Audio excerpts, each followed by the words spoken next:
In today's video, I'm going to teach you how to make friends list private on Facebook. If you want a little extra privacy or just prefer to keep your connections to yourself, this quick setting is exactly what you need. I'll walk you through it clearly so you can make the change in under a minute. Start by heading to your Facebook profile. From there, open the main menu and look for the option labeled Settings and Privacy. Depending on your device, this menu might appear as three horizontal lines on mobile or a small arrow or profile icon in the top corner on desktop. Tap or click Settings and Privacy to open the expanded options. Next, select Settings. This takes you to the full list of controls for your account. We're going to the section that manages who can see different parts of your profile. Find the category called Audience and Visibility, then choose how people find and contact you. This area controls how others discover you and what parts of your profile are visible to them.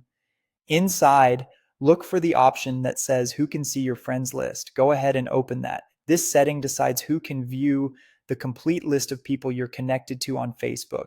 When the select audience menu appears, choose only me. That's the option that makes your friends list private so only you can see it. Facebook typically saves this choice automatically, but if you see a save button, confirm it. From this point on, your full friends list won't be visible to other people browsing your profile.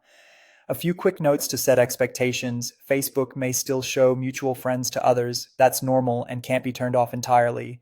Also, this setting controls your friends list specifically. It doesn't change who can see your posts or your profile details. For posts, you can adjust the audience separately whenever you publish.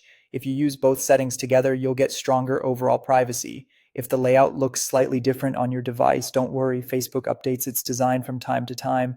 The names of the options are consistent, so look for Settings and Privacy, then Settings, Audience, and Visibility, how people find and contact you, and finally, who can see your friends list.